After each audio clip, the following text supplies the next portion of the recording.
ਲਗਾਤਾਰ ਅਸੀਂ ਚਾਰ ਭੈਣਾਂ ਆਈਆਂ ਤੇ ਹਮੇਸ਼ਾ ਮੈਨੂੰ ਇਹੀ ਕਿਹਾ ਗਿਆ, ਇੱਕ ਕਲਿਆਣੀ ਪਤਾ ਨਹੀਂ ਕਿਹੜੀ ਬਾਹ ਫੜ ਕੇ ਲੈ ਕੇ ਆਈ ਹੈ, ਕੁੜੀਆਂ ਹੀ ਤੁਰੀਆਂ ਆਉਂਦੀਆਂ ਨੇ। ਕਹਿੰਦੇ ਕੁੜੀ ਜਵਾਨ ਹੋ ਗਈ ਹੈ, ਕਦਮ ਬਾਹਰ ਨਹੀਂ ਜਾਣੇ ਚਾਹੀਦੇ ਹੋਣੇ ਦੇ। ਇਹ ਕਿਹਾ ਗਿਆ ਕਿ ਸਿਰ ਤੇ ਚੁੰਨੀ ਲੈਣ ਤੋਂ ਬਿਨਾਂ ਘਰੋਂ ਬਾਹਰ ਨਹੀਂ ਜਾਣਾ, ਇੰਨੀ ਖੁੱਲ੍ਹ ਦੇ ਚਾਰ ਧੀਆਂ ਦਾ ਪਿਓ ਆ ਤੂੰ, ਇਹ ਵਿਗੜ ਜਾਣੀਆਂ ਨੇ। ਫਿਰ ਵੀ ਬੜਾ ਕਿਹਾ ਜਾਂਦਾ ਕਿ ਉਹਨੂੰ ਅੱਗੇ ਨਹੀਂ ਪੜ੍ਹਨ ਲਾਉਣਾ, ਕਾਲਜ 'ਚ ਨਾ ਲਾਈ, ਕਾਲਜ 'ਚ ਕੁੜੀਆਂ ਵਿਗੜ ਜਾਂਦੀਆਂ ਨੇ, ਮੁੰਡਿਆਂ ਦੇ ਨਾਲ ਜਾਂਦੀਆਂ ਨੇ, ਤੂੰ ਪੱਤਰਕਾਰ ਨਹੀਂ ਬਣ ਸਕਦੀ, ਤੂੰ ਏਦਾਂ ਕਰ ਸੇਲਸ ਗਰਲ ਬਣ ਜਾ ਕੇ ਅਖਬਾਰਾਂ ਵੇਚਿਆ ਕਰ ਤੂੰ। ਉਹ ਕੁੜੀ ਜੋ ਪਿੰਡ ਤੋਂ ਉੱਠੀ, ਜਿਹਨੂੰ ਕਿਹਾ ਜਾਂਦਾ ਸੀ 8ਵੀਂ ਤੋਂ ਬਾਅਦ ਹੀ ਵਿਆਹ ਕਰ ਦੇਵਾਂਗੇ, ਅੱਜ ਸਮੇਂ ਦਾ ਕੰਮ ਹੈ ਗੁਜ਼ਰ ਜਾਣਾ। ਜੇ ਬੁਰਾ ਹੈ ਤਾਂ ਸਬਰ ਕਰੋ, ਜੇ ਚੰਗਾ ਹੈ ਤਾਂ ਸ਼ੁਕਰ ਮਨਾਓ। ਇਸੇ ਤਰ੍ਹਾਂ ਸਮੇਂ ਨੇ ਮੈਨੂੰ ਵੀ ਦੋਵੇਂ ਰੰਗ ਦਿਖਾਏ ਨੇ, ਇੱਕ ਬੁਰਾ ਤੇ ਇੱਕ ਚੰਗਾ। ਸੋ ਸਮਾਂ ਆਪਣੀ ਚਾਲ ਚੱਲਦਾ ਗਿਆ ਤੇ ਮੈਨੂੰ ਵੀ ਨਾਲ ਆਪਣੀ ਤੁਰਦਾ ਗਿਆ। ਮੈਂ ਹਿੰਮਤ ਦਲੇਰੀ ਦੇ ਨਾਲ ਸਭ ਦਾ ਸਾਹਮਣਾ ਕੀਤਾ। ਤੁਸੀਂ ਅਕਸਰ ਹੀ ਆਪਣੇ ਮੋਬਾਈਲ ਦੀ ਸਕਰੀਨ ਦੇ ਉੱਪਰ ਮੈਨੂੰ ਬਹੁਤ ਸਾਰੇ ਕਲਾਕਾਰਾਂ ਦੀ ਇੰਟਰਵਿਊ ਲੈਂਦੇ ਹੋਏ ਦੇਖਿਆ ਗਿਆ ਹੋਵੇਗਾ। ਮੇਰੇ ਵੱਲੋਂ ਪਾਵਨ ਗੁਰਧਾਮਾਂ ਦੀ ਕਵਰੇਜ ਕੀਤੀ ਗਈ ਹੈ, ਉਹਦੇ ਦਰਸ਼ਨ ਦਿਦਾਰੇ ਤੁਹਾਨੂੰ ਕਰਵਾਏ ਗਏ ਨੇ ਡੇਲੀ ਪੋਸਟ ਪੰਜਾਬੀ ਦੇ ਜ਼ਰੀਏ। ਅੱਜ ਤੁਸੀਂ ਮੈਨੂੰ ਹਰ ਘਰ ਵਿੱਚ ਦੇਖਦੇ ਹੋ। ਸਤਿ ਸ਼੍ਰੀ ਅਕਾਲ ਜੀ, ਮੈਂ ਹਾਂ ਮਨਦੀਪ ਕੌਰ ਸੰਧੂ। ਜਨਮ ਮੇਰਾ ਹੁੰਦਾ ਹੈ 21 ਜਨਵਰੀ 1994 ਨੂੰ ਮੋਗਾ ਜ਼ਿਲ੍ਹਾ ਦੇ ਪਿੰਡ ਸ਼ੇਰਪੁਰ ਤਾਇਬਾ 'ਚ ਸਰਦਾਰ ਦਰਸ਼ਨ ਸਿੰਘ ਤੇ ਮਾਤਾ ਬਲਜੀਤ ਕੌਰ ਦੇ ਘਰ। ਜਦੋਂ ਮਾਂ ਪ੍ਰੈਗਨੈਂਟ ਸੀ ਤਾਂ ਘਰ ਦੇ ਵਿੱਚ ਅਕਸਰ ਕਹਿੰਦੇ ਕਿ ਪਹਿਲਾ ਪੁੱਤ ਹੋਵੇ ਨਾ ਤੇ ਬੂਟਾ ਲੱਗ ਜਾਂਦਾ ਹੈ, ਤੇ ਪਹਿਲਾਂ ਪੋਤੀ ਆ ਜੇ। ਜਨਮ ਹੁੰਦਾ ਤੇ ਸਾਰੇ ਚਿਹਰੇ ਬੜੇ ਮਾਯੂਸ ਹੋ ਜਾਂਦੇ ਕਿ ਕੁੜੀ ਆ ਗਈ, ਤੇ ਚੱਲ ਕੋਈ ਨਹੀਂ ਆ ਗਈ ਇਦਾਂ ਕਿਹਾ ਗਿਆ। ਉਸ ਤੋਂ ਬਾਅਦ ਫਿਰ ਇੱਛਾ ਵੱਧ ਜਾਂਦੀ ਕਿ ਸਾਡੇ ਘਰੇ ਹੁਣ ਅਗਲਾ ਪੋਤੀ ਆਊਗਾ। ਮੇਰੇ ਤੋਂ ਬਾਅਦ ਅਗਲੀ ਭੈਣ ਨੇ ਫਿਰ ਜਨਮ ਲਿਆ। 5 ਭੈਣਾਂ ਸੀ ਅਸੀਂ, ਇੱਕ ਦੀ ਡੈਥ ਹੋ ਗਈ ਸੀ। ਤੇ ਇਸ ਤੋਂ ਬਾਅਦ ਲਗਾਤਾਰ ਅਸੀਂ 4 ਭੈਣਾਂ ਆਈਆਂ ਤੇ ਹਮੇਸ਼ਾ ਮੈਨੂੰ ਇਹੀ ਕਿਹਾ ਗਿਆ, ਇੱਕ ਕਲਿਆਣੀ ਪਤਾ ਨਹੀਂ ਕਿਹੜੀ ਬਾਹ ਫੜ ਕੇ ਲੈ ਕੇ ਆਈ ਹੈ, ਕੁੜੀਆਂ ਹੀ ਤੁਰੀਆਂ ਆਉਂਦੀਆਂ ਨੇ। ਸਾਡੇ ਘਰ ਵਿੱਚ ਅਕਸਰ ਕਿਹਾ ਜਾਂਦਾ ਸੀ ਕਿ ਉਹੀ ਮਨਦੀਪ ਜਿਹੜੀ ਪਹਿਲਾਂ ਪਿੰਡ ਦੀ ਦੁਕਾਨ ਤੇ ਬਹੁਤ ਸਾਰੀਆਂ ਚੀਜ਼ਾਂ ਲੈ ਕੇ ਆਉਂਦੀ ਸੀ, ਭਾਵੇਂ ਖਾਣ ਵਾਲੀ ਹੋਵੇ ਭਾਵੇਂ ਘਰ ਵਿੱਚ ਵਰਤਣ ਵਾਲੀ ਹੋਵੇ, ਪਿੰਡ ਦੀ ਹੱਟੀ ਤੋਂ ਜਾ ਕੇ ਮੈਂ ਚੀਜ਼ਾਂ ਲੈ ਕੇ ਆਉਣੀਆਂ। ਜਿਵੇਂ ਥੋੜਾ ਵੱਡੀ ਹੋਈ ਤੇ ਕਹਿੰਦੇ ਕੁੜੀ ਜਵਾਨ ਹੋ ਗਈ ਹੈ, ਕਦਮ ਬਾਹਰ ਨਹੀਂ ਜਾਣੇ ਚਾਹੀਦੇ ਹੋਣੇ ਦੇ। ਇਹ ਕਿਹਾ ਗਿਆ ਕਿ ਸਿਰ ਤੇ ਚੁੰਨੀ ਲੈਣ ਤੋਂ ਬਿਨਾਂ ਘਰੋਂ ਬਾਹਰ ਨਹੀਂ ਜਾਣਾ, ਪਰ ਉਹ ਸਿਰ ਤੇ ਚੁੰਨੀ ਇਹ ਨਹੀਂ ਕਿ ਸਾਡੀ ਅਣਖ ਨੂੰ ਜਾਂ ਅਸੀਂ ਇਹ ਕਹੀਏ ਜਾਂ ਅਸੀਂ ਪੰਜਾਬੀ ਸੱਭਿਆਚਾਰ ਨੂੰ ਪ੍ਰਮੋਟ ਕਰੀਏ। ਪਾਬੰਦੀ ਦੇ ਨਾਲ ਕਿਹਾ ਗਿਆ ਸੀ ਸਿਰ ਤੇ ਚੁੰਨੀ ਲੈ, ਪਾਬੰਦੀ ਹੋਣੀ ਚਾਹੀਦੀ ਹੈ, ਸਲਵਾਰ ਸੂਟ ਪਾਉਣ ਤੋਂ ਬਿਨਾਂ ਬਾਹਰ ਨਹੀਂ ਜਾਣਾ। ਇੱਕ ਦਿਨ ਕੀ ਹੋਇਆ ਕਿ ਮੈਂ ਜਦੋਂ ਸਕੂਲ ਜਾਣਾ ਸੀ ਤਾਂ ਅਕਸਰ ਸਾਡੇ ਸ਼ਨੀਵਾਰ ਨੂੰ ਇੱਦਾਂ ਹੁੰਦਾ ਸੀ ਕਿ ਸ਼ਨੀਵਾਰ ਵਾਲੇ ਦਿਨ ਅਸੀਂ ਵਰਦੀ ਨਹੀਂ ਪਾਉਣੀ ਹੁੰਦੀ ਸੀ ਤੇ ਸੂਟ ਪਾਉਣੇ ਹੁੰਦੇ ਸੀ। ਮੈਂ ਗੋਟੇ ਵਾਲਾ ਸੂਟ ਪਾ ਕੇ ਗਈ ਸੀ ਤੇ ਸ਼ਾਮ ਨੂੰ ਘਰ ਆਉਂਦਿਆਂ ਉਹ ਗਾਲਾਂ ਪਈਆਂ ਸੀ ਕਿ ਗੋਟੇ ਵਾਲਾ ਸੂਟ ਕਿਉਂ ਪਾ ਕੇ ਗਈ, ਇਹ ਸਿੰਪਲ ਸੂਟ ਕਿੱਥੇ ਸੀ ਇਹਦੇ। ਮੇਰੇ ਡੈਡੀ ਨੇ ਫਿਰ ਸਮਝਾਇਆ, ਉੱਥੇ ਉਹਨੇ ਮੇਰੇ ਪਰਿਵਾਰਕ ਮੈਂਬਰਾਂ ਨੂੰ, ਕੁਛ ਵੱਡੇ ਬਜ਼ੁਰਗ ਸੀ ਜਿਹੜੇ ਮੇਰੇ, ਉਹਨਾਂ ਨੇ ਬਹੁਤ ਮੈਨੂੰ ਡਾਂਟ ਦਿੱਤੀ ਸੀ, ਫਟਕਾਰਾਂ ਦਿੱਤੀਆਂ ਸੀ ਕਿ ਗੋਟਿਆਂ ਵਾਲਾ ਸੂਟ ਪਾ ਕੇ ਜਾਂਦੀਆਂ ਵਿਗੜ ਜਾਣੀਆਂ ਕੁੜੀਆਂ, ਇੰਨੀ ਖੁੱਲ੍ਹ ਦੇ ਚਾਰ ਧੀਆਂ ਦਾ ਪਿਓ ਆ ਤੂੰ, ਇਹ ਵਿਗੜ ਜਾਣੀਆਂ ਨੇ।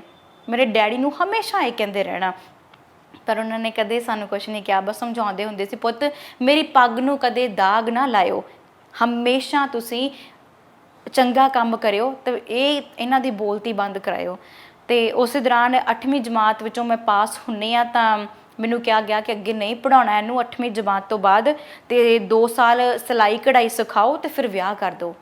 ਵਿਆਹ ਇੰਨੀ ਛੇਤੀ 8ਵੀਂ ਤੋਂ ਬਾਅਦ? ਮੈਂ ਤਾਂ ਫੇਰ ਬਹਿ ਗਈ ਉੱਥੇ ਜਾ ਕੇ ਕਿ ਮੈਂ ਹੁਣ ਕੀ ਹੋਊਗਾ ਕਿ ਮੇਰਾ ਬਹੁਤ ਛੇਤੀ ਵਿਆਹ ਕਰ ਦੇਣਗੇ। ਸੋਚਦੀ ਰਹੀ ਕਿ ਕੀ ਹੋਊਗਾ। ਮੰਮੀ ਨੂੰ ਮਿੰਨਤਾਂ ਕਰਨੀਆਂ, ਮੰਮੀ ਡੈਡੀ ਨੂੰ ਮਨਾ ਲਓ ਤੁਸੀਂ ਕਿਸੇ ਤਰੀਕੇ ਨਾਲ, ਮੈਂ ਅੱਗੇ ਪੜ੍ਹਨਾ ਆ। ਮੈਂ ਇੱਕ ਸਲੇਟ ਲੈਣੀ, ਅੱਜ ਵੀ ਮੈਨੂੰ ਯਾਦ ਆ, ਉਹ ਸਲੇਟ ਦੇ ਉੱਪਰ ਮੈਂ ਲਿਖਦੀ ਹੁੰਦੀ ਸੀ, ਪੜ੍ਹਾਈ ਕੁੜੀ ਦਾ ਗਹਿਣਾ ਹੈ। ਮੈਂ ਇੱਦਾਂ ਕਰਕੇ ਡੈਡੀ ਨੂੰ ਦਿਖਾਉਣਾ, ਡੈਡੀ ਮੰਨ ਜਾਓ ਪਲੀਜ਼, ਮੰਨ ਜਾਓ, ਮੈਨੂੰ ਪੜ੍ਹਾ ਦਿਓ। ਇਸੇ ਦੌਰਾਨ ਡੈਡੀ ਦੇ ਇੱਕ ਫਰੈਂਡ ਆਉਂਦੇ ਨੇ ਤੇ ਪੁੱਛਦੇ ਨੇ ਆ ਕੇ ਡੈਡੀ ਨੂੰ ਕਿ ਤੁਸੀਂ ਮਨਦੀਪ ਦੇ ਕਿੰਨੇ ਕੁ ਨੰਬਰ ਆ ਗਏ ਨੇ।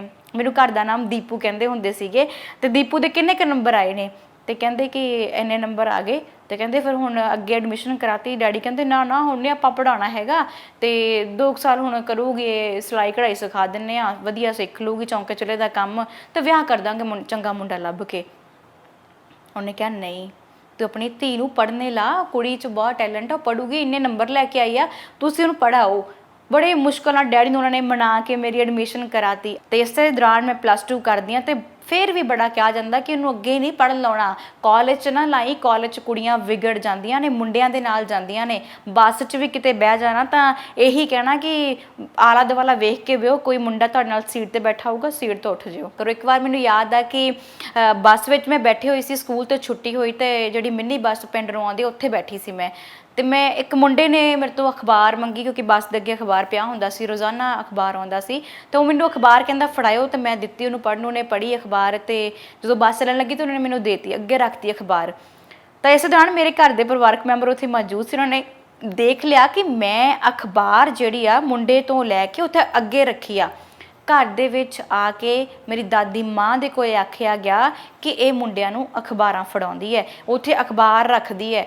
ਤਾਂ ਬੜੀਆਂ ਗਾਲਾਂ ਉਸ ਦੌਰਾਨ ਵੀ ਪਈਆਂ, ਪਰ ਡੈਡ ਨੇ ਫਿਰ ਸਮਝਾਇਆ ਕਿ ਤੂੰ ਬਹੁਤ ਥੋੜਾ ਆਸਾ ਪਾਸਾ ਵੇਖ ਲਿਆ ਕਰ, ਤੈਨੂੰ ਪਤਾ ਕਿਵੇਂ ਦੇ ਨੇ ਸਾਰੇ ਜਣੇ, ਤੂੰ ਥੋੜਾ ਜਿਹਾ ਧਿਆਨ ਰੱਖਿਆ ਕਰ। ਮੈਂ ਉਸ ਦਿਨ ਬੜਾ ਰੋਈ ਸੀ ਕਿ ਮੈਂ ਅਖਬਾਰ ਹੀ ਫੜਾਈ, ਮੈਂ ਕਿਹੜਾ ਉਸ ਮੁੰਡੇ ਨਾਲ ਗੱਲ ਕੀਤੀ ਸੀ, ਮੈਂ ਅਖਬਾਰ ਫੜਾਈ ਸੀ ਉਹਨਾਂ ਨੂੰ, ਪਰ ਨਹੀਂ ਸਮਝਦੇ ਕਿੱਥੇ ਸੀ ਉਹ। ਪਰ ਫਿਰ ਵੀ ਮੈਂ ਹਾਲਾਤਾਂ ਦੇ ਨਾਲ ਅੱਗੇ ਨਿਕਲਦੀ ਗਈ, +2 ਕੀਤੀ ਤਾਂ ਮੇਰੇ ਫਾਦਰ ਸਾਹਿਬ ਮੈਨੂੰ ਪਟਿਆਲਾ ਦੇ ਵਿੱਚ ਲੈ ਕੇ ਗਏ, ਜਿੱਥੋਂ ਮੇਰੀ ਸ਼ੁਰੂਆਤ ਹੁੰਦੀ ਹੈ। ਮੈਂ ਪੜ੍ਹਾਈ ਕੀਤੀ, ਜਰਨਲਿਜ਼ਮ ਦੀ ਸਟੂਡੈਂਟ ਰਹੀ ਹਾਂ ਮੈਂ। ਉੱਥੇ ਜਦੋਂ ਪੜ੍ਹਦੀ ਹੁੰਦੀ ਸੀ ਤਾਂ ਮੁਸ਼ਕਿਲਾਂ ਉੱਥੇ ਵੀ ਬਹੁਤ ਆਈਆਂ, ਕਿਉਂਕਿ ਪਿੱਛੇ ਇੰਨਾ ਪੈਸਾ ਨਹੀਂ ਹੈਗਾ ਸੀ ਕਿ ਮੇਰਾ ਪੀਜੀ ਖਰਚਾ ਵੀ ਦਿਓ, ਮੇਰੀਆਂ ਪੜ੍ਹਾਈਆਂ ਦੇ ਖਰਚੇ ਭੇਜੋ। ਬੜੀ ਮੁਸ਼ਕਿਲ ਦੇ ਨਾਲ ਮੈਨੂੰ ਮੇਰੇ ਫਾਦਰ ਨੇ ਤੇ ਮੇਰੀ ਮਾਂ ਨੇ ਪੜ੍ਹਾਇਆ ਹੈ। ਪਰ ਇਸੇ ਦੌਰਾਨ ਫਿਰ ਮੈਂ ਨੌਕਰੀਆਂ ਬਹੁਤ ਠੇਡੇ ਖਾਧੇ, ਬਹੁਤ ਠੋਕਰਾਂ ਖਾਧੀਆਂ, ਅਖਬਾਰਾਂ ਦੀਆਂ ਐਡ ਪੜ੍ਹੀਆਂ ਕਿ ਕਿੱਥੇ ਨੌਕਰੀ ਕਰ ਸਕਦੀ ਹਾਂ ਮੈਂ। ਸਭ ਤੋਂ ਪਹਿਲਾਂ ਤਾਂ ਅਖਬਾਰਾਂ ਪੜ੍ਹਦੀ, ਬਹੁਤ ਅਖਬਾਰਾਂ ਪੜ੍ਹੀਆਂ, ਕਿੱਥੇ ਜਿੱਥੇ ਲਿਖਿਆ ਹੁੰਦਾ ਸੀ ਸਾਨੂੰ ਇੱਥੇ ਕੰਮ ਕਰਨ ਦੇ ਲਈ ਜਾਂ ਕੁੜੀ ਦੀ ਲੋੜ ਹੈ ਜਾਂ ਲੜਕੇ ਦੀ ਲੋੜ ਹੈ, ਫੋਨ ਕਰਨੇ, ਸਰ ਮੈਂ ਆ ਸਕਦੀ ਤੁਹਾਡੇ ਕੋਲ, ਮੈਂ ਜੀ ਨਿਊਜ਼ ਬਣਾ ਲੂੰਗੀ ਜੀ, ਮੈਂ ਵੌਇਸ ਓਵਰ ਕਰ ਲੂੰਗੀ, ਮੈਂ ਇੱਦਾਂ ਗੱਲਾਂ ਕਰਨੀਆਂ। ਫਿਰ ਇਸੇ ਦੌਰਾਨ ਇੱਕ ਮੈਂ ਅਖਬਾਰ ਵਿੱਚ ਐਡ ਦੇਖਦੀ ਕਿ ਗੁਲਿਸਤਾਨ ਨਿਊਜ਼ ਖੁੱਲ੍ਹਾ, ਮੈਂ ਉੱਥੇ ਪਹੁੰਚ ਜਾਂਦੀ ਹਾਂ। ਮੇਰੀ ਭਾਵੇਂ ਨਿਗੁਣੀ ਤਨਖਾਹ ਸੀਗੀ, ਕੋਈ ਮੈਨੂੰ ਜ਼ਿਆਦਾ ਹੀ ਨਹੀਂ ਦਿੱਤੀ ਸੀ, ਮੈਨੂੰ 4000 ਤੇ ਰੱਖਿਆ ਸੀ ਉਹਨਾਂ ਨੇ ਭਾਵੇਂ, ਪਰ ਮੈਂ ਬੜੀ ਖੁਸ਼ ਸੀ ਕਿ ਮੈਂ ਤਨਖਾਹ ਤੇ ਆਈ ਹਾਂ, ਕਿ ਮੈਨੂੰ 4000 ਰੁਪਇਆ ਮਿਲਿਆ ਕਰੂਗਾ, ਮੈਂ ਬੜੀ ਖੁਸ਼ ਸੀ। ਤਾਂ ਉਹਨਾਂ ਨੇ ਕਿਹਾ ਚਲ ਪੀਜੀ ਰੈਂਟ ਤੁਹਾਡਾ ਅਸੀਂ ਦੇ ਦਿਆ ਕਰਾਂਗੇ ਤੇ ਤੁਸੀਂ ਵੌਇਸ ਓਵਰ ਕਰਨੇ, ਸਕ੍ਰਿਪਟਿੰਗ ਬਣਾਉਣੀ, 4000 ਹੀ ਦੇਵਾਂਗੇ। ਮੈਂ ਇੰਨੇ 'ਚ ਬੜੀ ਖੁਸ਼ ਸੀ ਤੇ ਮੈਂ ਉੱਥੇ ਜਾ ਕੇ ਜੁਆਇਨਿੰਗ ਕਰ ਲਈ। 3 ਮਹੀਨਿਆਂ ਦਾ ਸਫ਼ਰ ਇੱਥੇ ਬਿਤਾਉਣ ਤੋਂ ਬਾਅਦ ਅੱਜ ਪੰਜਾਬ ਦੇ ਨਾਮੀ ਚੈਨਲ ਦੇ ਵਿੱਚ ਯਾਨੀ ਕਿ ਜਗਬਾਣੀ ਅਦਾਰੇ ਦੇ ਵਿੱਚ ਪਹੁੰਚੀ। ਜਗਬਾਣੀ 'ਚ ਜਦੋਂ ਮੈਂ ਗਈ ਤਾਂ ਉਸੇ ਦੌਰਾਨ ਹੌਲੀ ਹੌਲੀ ਮੈਨੂੰ ਡੈਸਕ ਤੇ ਬਿਠਾਤਾ ਗਿਆ। ਸਭ ਤੋਂ ਪਹਿਲਾਂ ਗੱਲ ਕਰ ਲੈਂਦੇ ਹਾਂ ਮੇਰੀ ਆਵਾਜ਼ ਦੀ। ਵੌਇਸ ਓਵਰ ਕਰਨੇ ਸੀ, ਮੈਨੂੰ ਸ਼ੌਂਕ ਹੁੰਦਾ ਸੀ ਬੋਲਣਾ, ਕਿਉਂਕਿ ਗੁਲਿਸਤਾਨ ਤੇ ਵੀ ਮੈਂ ਵੌਇਸ ਓਵਰ ਕਰਦੀ ਹੁੰਦੀ ਸੀ। ਤਾਂ ਮੈਨੂੰ ਕਿਹਾ ਗਿਆ ਕਿ ਨਹੀਂ ਇਹਦੀ ਆਵਾਜ਼ ਨਹੀਂ ਸੋਹਣੀ, ਖਰਾਸ਼ ਬੜੀ ਹੈ, ਕੁਛ ਸ਼ਬਦ ਵੀ ਖਾ ਜਾਂਦੀ ਹੈ ਤੇ ਵੌਇਸ ਓਵਰ ਨਹੀਂ ਕਰਾਉਣੀ ਇਹਦੇ ਤੋਂ, ਤੇ ਸੋ ਤੁਸੀਂ ਡੈਸਕ ਤੇ ਬਿਠਾਓ, ਡੈਸਕ ਤੇ ਕੰਮ ਕਰੇਗੀ। ਮੈਂ ਬੈਠ ਗਈ ਕਿਉਂਕਿ ਮੇਰੀ ਹਲੇ ਸ਼ੁਰੂਆਤ ਸੀ, ਪੈਸੇ ਦੀ ਵੀ ਬਹੁਤ ਲੋੜ ਸੀ, ਨੌਕਰੀ ਦੀ ਵੀ ਲੋੜ ਸੀ, ਕਰਨਾ ਚਾਹੁੰਦੀ ਸੀ।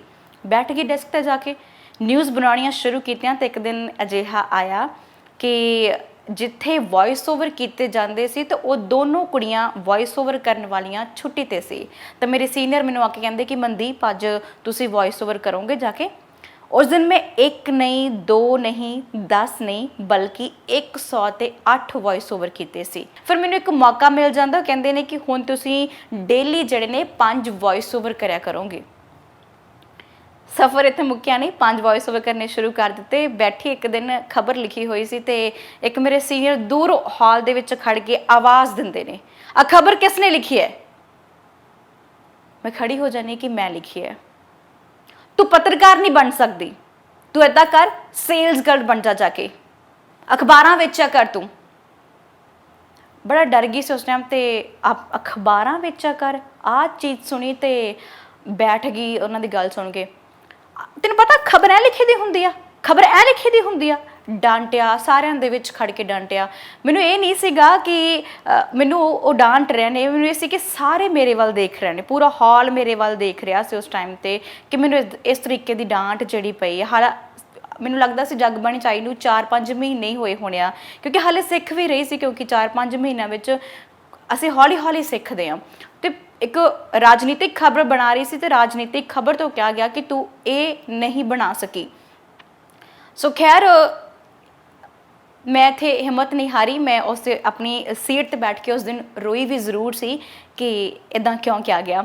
ਤੇ ਇਸ ਦੌਰਾਨ ਮੈਨੂੰ ਛੋਟੇ ਕੱਦ ਵਾਲੀ ਤੂੰ ਅੱਗੇ ਨਹੀਂ ਆ ਸਕਦੀ, ਸਕਰੀਨ ਤੇ ਨਹੀਂ ਆ ਸਕਦੀ, ਆਵਾਜ਼ ਨਹੀਂ ਸੁਣੀ, ਇਹ ਸਭ ਚੀਜ਼ਾਂ ਮੇਰੇ ਮਾਈਂਡ 'ਚ ਘੁੰਮਦੀਆਂ ਰਹਿੰਦੀਆਂ ਸੀ ਅਕਸਰ ਕਿ ਮੈਂ ਕਦੋਂ ਬਣੂੰਗੀ। ਕਿਉਂਕਿ ਅਕਸਰ ਮੈਂ ਪੀਟੀਸੀ ਪੰਜਾਬੀ ਤੇ ਪੀਟੀਸੀ ਨਿਊਜ਼ ਦੇ ਉੱਪਰ ਇੱਕ ਮੈਡਮ ਨੂੰ ਦੇਖਦੀ ਹੁੰਦੀ ਸੀ ਤਾਂ ਹਮੇਸ਼ਾ ਮੇਰਾ ਦਿਲ ਕਰਦਾ ਕਿ ਕਿੰਨਾ ਸੋਹਣਾ ਬੋਲਦੇ ਨੇ ਉਹ, ਮੈਂ ਵੀ ਬੋਲਿਆ ਕਰੂੰਗੀ ਇਵੇਂ। ਮਨ 'ਚ ਸਵਾਲ ਜ਼ਰੂਰ ਹੁੰਦੇ ਸੀ। ਪਰ ਇੱਕ ਦਿਨ ਅਜਿਹਾ ਆਇਆ ਕਿ ਸਾਡੇ ਅਦਾਰੇ ਦੇ ਵਿੱਚ ਸਾਡੇ ਬੌਸ ਅਭਿਜੇ ਚੋਪੜਾ ਹੋਣਾ ਨੇ ਕਿਹਾ ਕਿ ਇੱਥੇ ਕੁਇਕ ਨਿਊਜ਼ ਸ਼ੁਰੂ ਹੋਇਆ ਕਰਨਗੇ, ਤੁਸੀਂ ਸਾਰਿਆਂ ਨੇ ਨਿਊਜ਼ ਪੜ੍ਹਨੀ ਆ। ਮੈਂ ਲੰਚ ਟਾਈਮ ਲੰਚ ਕਰਕੇ ਆਈ ਤਾਂ ਮੈਨੂੰ ਕਿਹਾ, ਕੈਮਰੇ ਤੇ ਸਿੱਧਾ ਹੀ ਬਿਠਾ ਦਿੱਤਾ ਗਿਆ ਕਿ ਆ ਖਬਰ ਪੜ੍ਹੋ ਤੇ ਕੈਮਰੇ ਵੱਲ ਦੇਖ ਕੇ ਤੁਸੀਂ ਖਬਰ ਪੜ੍ਹਨੀ ਆ। ਮੈਂ ਖਬਰ 2 ਮਿੰਟ ਦੇਖੀ, ਮੈਂ ਉਹਨੂੰ ਯਾਦ ਕੀਤਾ ਕਿ ਇੱਕ ਖਬਰ ਹੈ, ਓਕੇ। ਕੈਮਰਾ ਸਾਹਮਣੇ ਲੱਗਾ ਹੋਇਆ ਸੀ ਤੇ ਮੈਂ ਬੇਝਿਜਕ ਹੋ ਕੇ ਖਬਰ ਪੜ੍ਹਤੀ। ਕੋਈ ਵੀ ਟੇਕ ਨਹੀਂ ਲਿਆ ਸੀ ਉਸ ਖਬਰ ਦੇ ਵਿੱਚ, ਕੋਈ ਕੁਛ ਨਹੀਂ ਕੀਤਾ ਸੀ, ਮੈਂ ਪੜ੍ਹਤੀ। ਤੇ ਸਰ ਬੜੇ ਖੁਸ਼ ਹੋਏ ਕਿ ਮਨਦੀਪ ਨੇ ਕੋਈ ਟੇਕ ਵੀ ਨਹੀਂ ਲਿਆ ਤੇ ਤੁਸੀਂ ਹੁਣ ਡੇਲੀ ਜਿਹੜਾ ਕੁਇਕ ਨਿਊਜ਼ ਪੜ੍ਹਿਆ ਕਰੋਗੇ। ਪੰਜਾਬ ਦੀਆਂ ਵੱਡੀਆਂ 5 ਖਬਰਾਂ ਨੇ, 5 ਐਂਕਰ ਆ ਕੇ ਕਰਿਆ ਕਰਨਗੇ। ਮੈਨੂੰ ਇੰਨੀ ਖੁਸ਼ੀ ਹੋਈ ਕਿ ਮੈਂ ਪਹਿਲੀ ਵਾਰ ਸਕਰੀਨ ਤੇ ਆਉਂਗੀ। ਮੈਂ ਉਹ ਪਹਿਲਾ ਵੀਡੀਓ ਵੀ ਸਾਂਭ ਕੇ ਅੱਜ ਰੱਖਿਆ ਹੋਇਆ ਤਾਂ ਮੈਂ ਆਪਣੇ ਫਾਦਰ ਸਾਹਿਬ ਨੂੰ ਵੀ ਸ਼ੇਅਰ ਕੀਤਾ ਕਿ ਅੱਜ ਮੈਂ ਟੀਵੀ ਤੇ ਆਈ ਹਾਂ। ਤੁਸੀਂ ਮੈਨੂੰ ਦੇਖੋ ਕਿ ਅੱਜ ਮੈਂ ਔਨ ਰੇਅਰ ਜਗਬਾਣੀ ਤੇ ਹੋਈ ਹਾਂ। ਇੱਥੇ ਬੜੀ ਖੁਸ਼ੀ ਹੋਈ। ਫਿਰ ਇੱਕ ਦਿਨ ਮੇਰੀ ਜ਼ਿੰਦਗੀ ਵਿੱਚ ਅਜਿਹਾ ਆਉਂਦਾ ਹੈ, ਮੈਨੂੰ ਕਿਹਾ ਜਾਂਦਾ ਹੈ ਕਿ ਅਕਸਰ ਮੈਂ ਧਾਰਮਿਕ ਪ੍ਰਵਰਤੀ ਦੇ ਨਾਲ ਜੁੜੀ ਹੋਈ ਹਾਂ। ਧਾਰਮਿਕ ਹੋਣ ਦੇ ਨਾਤੇ ਮੈਨੂੰ ਕਿਹਾ ਗਿਆ ਕਿ ਤੁਸੀਂ ਹੁਣ ਪੰਜਾਬ ਦੇ ਗੁਰਦੁਆਰਾ ਸਾਹਿਬ ਦੀ ਕਵਰੇਜ ਕਰਿਆ ਕਰਨੀ ਆ, ਤੁਹਾਨੂੰ ਸਾਰੇ ਹੀ ਜਿਹੜੀਆਂ ਧਾਰਮਿਕ ਚੀਜ਼ਾਂ ਜਿਹੜੀਆਂ ਦੀ ਜਾਣਕਾਰੀ ਹੋਣੀ ਚਾਹੀਦੀ ਹੈ।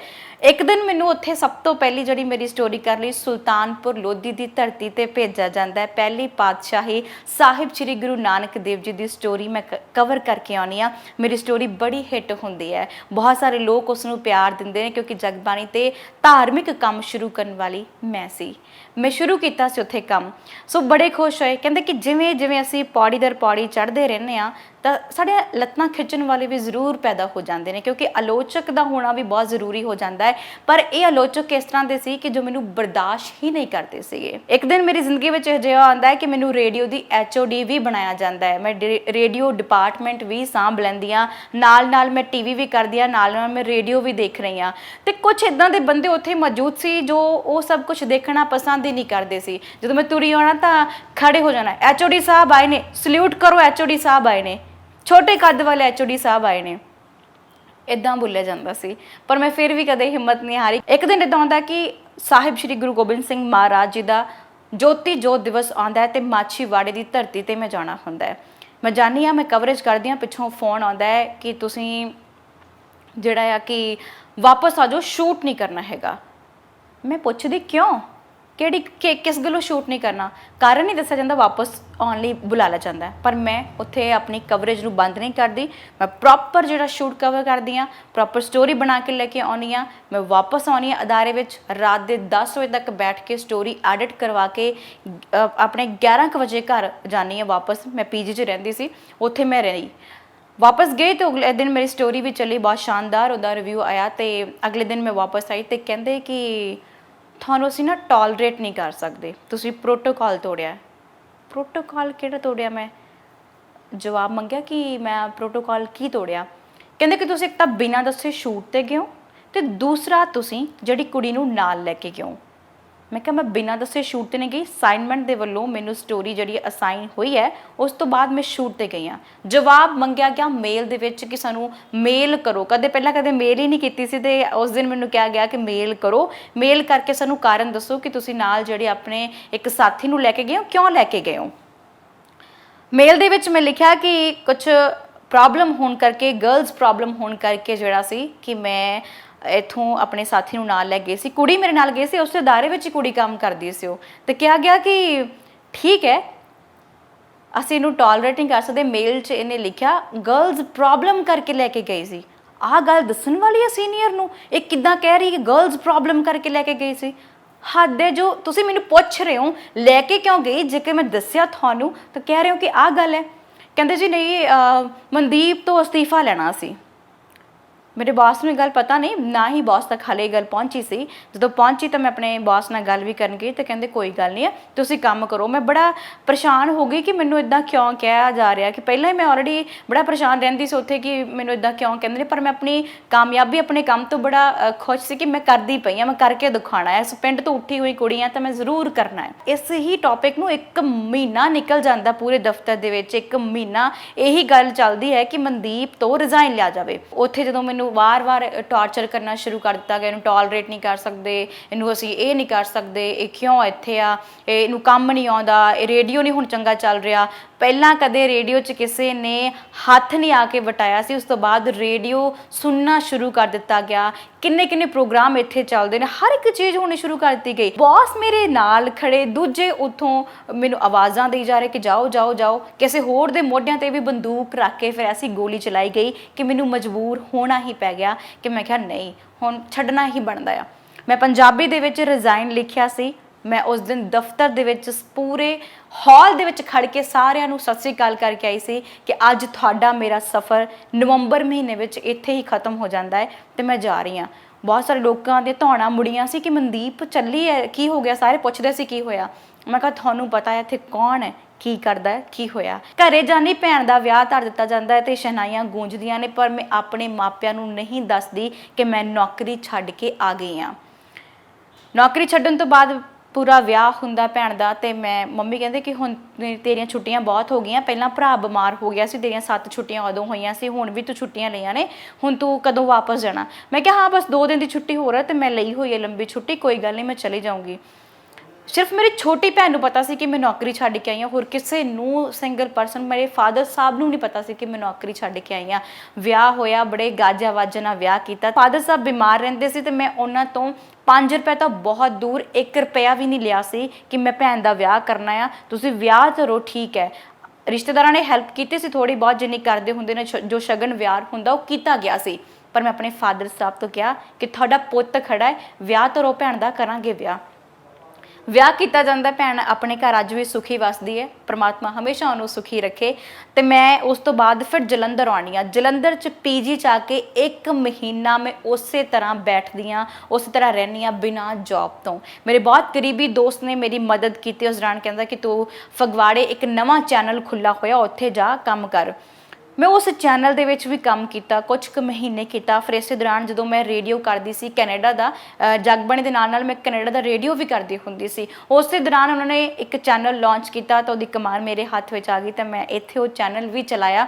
ਤੇ ਕੁਝ ਸਮਾਂ ਉਸ ਚੈਨਲ 'ਚ ਕੰਮ ਕਰਨ ਤੋਂ ਬਾਅਦ ਡੇਲੀ ਪੋਸਟ ਪੰਜਾਬੀ ਨੇ ਮੈਨੂੰ ਆਪਣੇ ਨਾਲ ਇੱਥੇ ਬੁਲਾ ਲਿਆ। ਜਿਸ ਤਰ੍ਹਾਂ ਡੇਲੀ ਪੋਸਟ ਪੰਜਾਬੀ 'ਚ ਆਈ, ਇੱਥੇ ਆ ਕੇ ਕਦਮ ਰੁਕੇ ਨਹੀਂ, ਲਗਾਤਾਰ ਅੱਗੇ ਵੱਧਦੀ ਗਈ। ਪੰਜਾਬ ਦੇ ਹਰ ਪਾਵਨ ਅਸਥਾਨ ਦੇ ਦਰਸ਼ਨ ਕਰਾਏ ਗਏ ਤੁਹਾਨੂੰ। ਇਸ ਦੇ ਨਾਲ ਹਰ ਕਲਾਕਾਰ ਦੀ ਇੰਟਰਵਿਊ ਤੁਹਾਡੇ ਲੈ ਕੇ ਸਨਮੁਖ ਹੋਈਆਂ। ਇਸ ਦੇ ਨਾਲ ਬਹੁਤ ਸਾਰੇ ਗਰੀਬ ਲੋਕਾਂ ਦੀਆਂ ਕਹਾਣੀਆਂ ਤੁਹਾਡੇ ਅੱਗੇ ਲੈ ਕੇ ਆਈਆਂ। ਤੇ ਇਸੇ ਦੌਰਾਨ ਜ਼ਿੰਮੇਵਾਰੀਆਂ ਜਿਹੜੀਆਂ ਅੱਜ ਵੀ ਮੇਰੇ ਸਿਰ ਤੇ, ਮੇਰੇ ਘਰ ਦੀਆਂ ਬਹੁਤ ਨੇ। ਮੈਂ ਹਮੇਸ਼ਾ ਜਿਹੜਾ ਆ ਆਪਣੀ ਸੈਲਰੀ 'ਚੋਂ ਉਹਨਾਂ ਨੂੰ ਉੱਥੇ ਭੇਜਦੀ ਹਾਂ। ਫਿਰ ਮੇਰੀਆਂ ਭੈਣਾਂ ਦਾ ਵਿਆਹ ਵੀ ਹੁੰਦਾ, ਮੈਂ ਕਦੇ ਆਪਣੇ ਫਾਦਰ ਸਾਹਿਬ ਤੇ ਕਿਰਪਾ ਨਹੀਂ ਲੈਂਦੀ। ਦੂਸਰੀ ਭੈਣ ਦਾ ਵੀ ਵਿਆਹ ਕੀਤਾ। ਸੋ ਉਹਨਾਂ ਕੁੜੀਆਂ ਨੂੰ ਮੈਂ ਜ਼ਰੂਰ ਕਹਿਣਾ ਚਾਹਾਂਗੀ ਕਿ ਜਿਹੜੀਆਂ ਕੁੜੀਆਂ ਛੇਤੀ ਹਿੰਮਤ ਹਾਰ ਜਾਂਦੀਆਂ ਨੇ ਜਾਂ ਪਿੰਡ ਦੇ ਵਿੱਚੋਂ ਨਿਕਲਦੀਆਂ ਨੇ, ਪਿੰਡ 'ਚੋਂ ਉੱਠਦੀਆਂ ਨੇ, ਤਾਂ ਉਹ ਕੁੜੀਆਂ ਅਕਸਰ ਕਹਿੰਦੀਆਂ ਨੇ ਕਿ ਅਸੀਂ ਪਿੰਡ ਦੀਆਂ ਵਾਂ, ਸ਼ਾਇਦ ਸਾਨੂੰ ਹੁਣ ਸਾਡੇ ਮਾਪੇ ਅੱਗੇ ਨਹੀਂ ਪੜ੍ਹਾਉਣਗੇ, ਬਸ 10 ਪੜ੍ਹੀਏ ਜਾਂ +2 ਕਰੀਏ।